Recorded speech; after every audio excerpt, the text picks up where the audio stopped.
we are moving into a time of turbulence. Feel this is only the beginning. And at the same time, this becomes an enormous opportunity for awakening into this dimension. Because the strange thing is, no human being awakens from within their comfort zone. Sad fact. The ego doesn't like that, so the fact that there's applause here means you're already beyond ego and you've recognized the truth of it. And there's a deep, deep truth in that. I have not met any human that awakened from within their comfort zone. They awaken through facing, to use almost a biblical term, they awaken through facing tribulation. Tribulation. In this world you will find tribulation, said Jesus. Wherever you go, the Buddha said the same thing. In this world you will find dukkha, said the Buddha, translated as suffering, can also be translated as misery, unsatisfactoriness, and all just plain unhappiness. So that's what the Buddha said, wherever you go, you'll find that unless you awaken. And Jesus said, in this world, you will find tribulation. But, then he added, but I have overcome the world. I have overcome the world, and he shows people how to overcome the world. What does that mean? Jesus did not have any worldly power.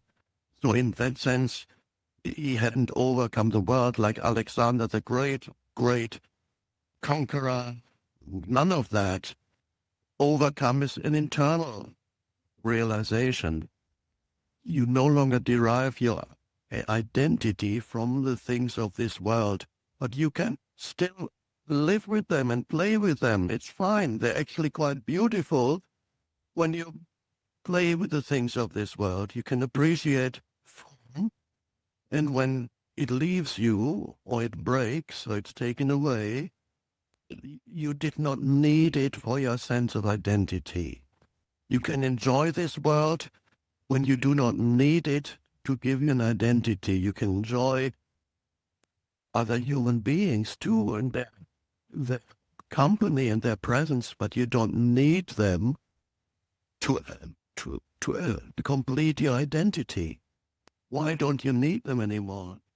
Because you already have found your identity and are connected with your essence identity as the awareness, that's the consciousness. It's who I am. And so this is a wonderful freedom, and now people will have to find that because we are moving into such uncertain times. Many people will lose things that gave them their identity, and that's a great thing. And many people will lose also a sense of certainty or security that was delusory anyway. No matter how many insurance policies you have, it doesn't mean that the universe is not impermanent and fleeting. And to look to things or people or situations or places or attainments, to look to those things for your identity, that leads to suffering and unconsciousness. Your primary purpose is to find and stay connected to the depths of who you are in being, so that you are not just a human, but you are a human being. You're conscious of the being dimension.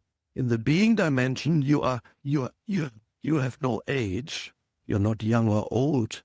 You have no gender. sorry, uh,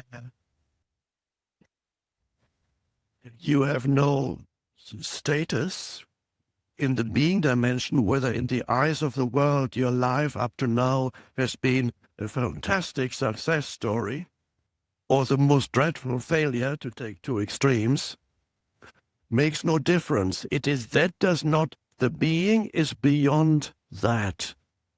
There's no age in it, there's no gender in it, there's no differentiation in that. It's the source. It's then you no longer need to defend an identity that was fictitious anyway. You are comfortable with, sometimes with not being right. Others show you, no, you're wrong. Oh, really? Whereas before, being right was an important part of your conceptual identity. Well, the most dreadful thing for an egoic self is to be shown to be wrong. Because it's a death, it's a kind of death. And you still have opinions.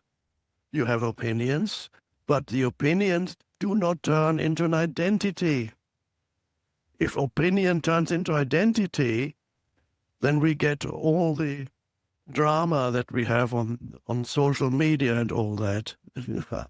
Because opinions have become identities. It's crazy. What is an opinion?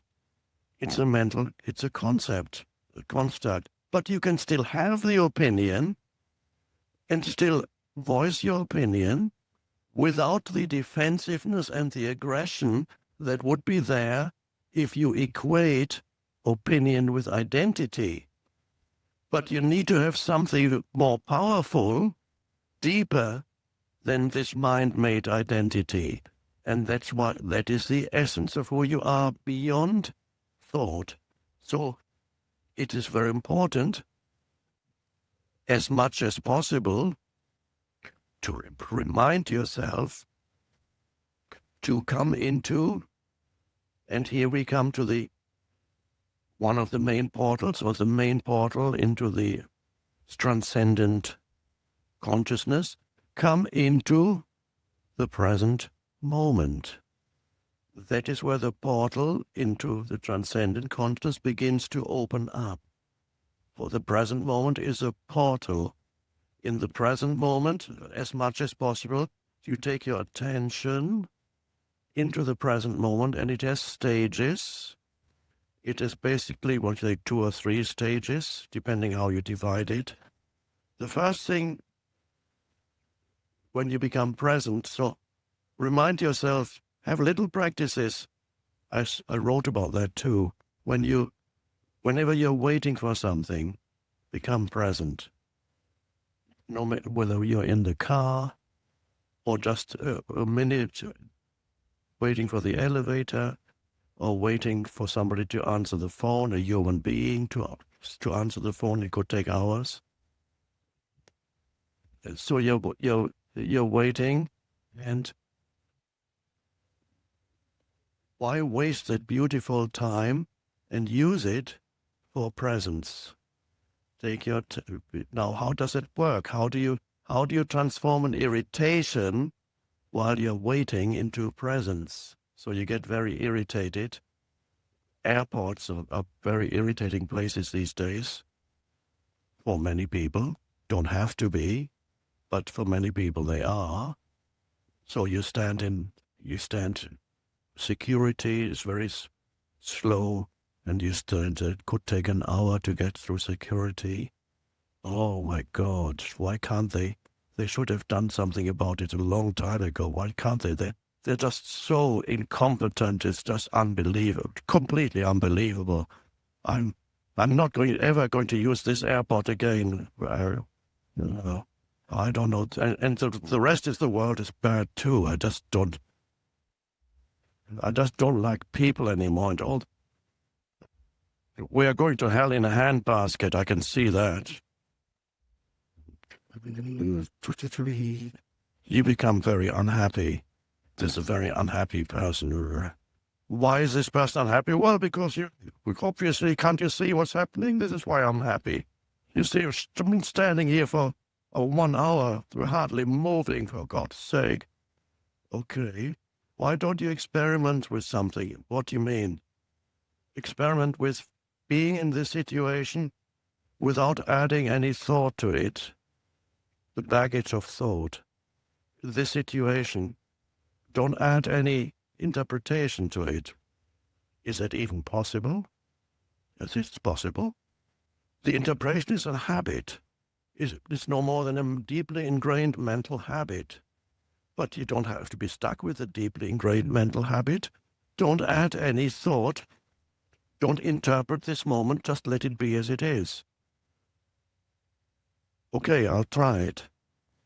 But if it doesn't work, I'm going to get back to you.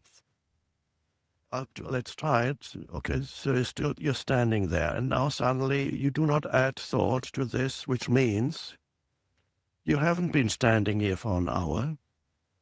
You're only standing here now, because the hour was thought. Time is thought. The hour, the duration was created by thinking, but in the present moment, you are standing here now, not for 1 hour. You're not adding any thought.